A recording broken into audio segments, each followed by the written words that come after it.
So here is our data from activity 4. I'll first generate a quick XY scatter plot for this one.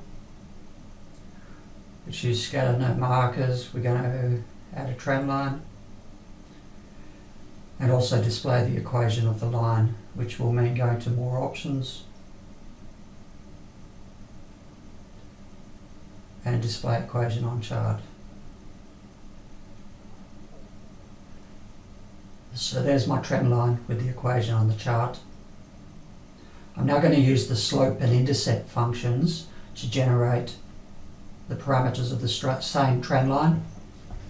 So first of all, for the slope, the function is slope, open brackets, block in the known y values, place a comma, then block in the known x values and enter.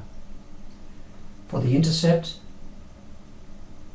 if I type INT, I get a menu there, and it's the intercept function. Double click on it, block in the known y values, then the x values, and press enter, and that gives us the slope and intercept.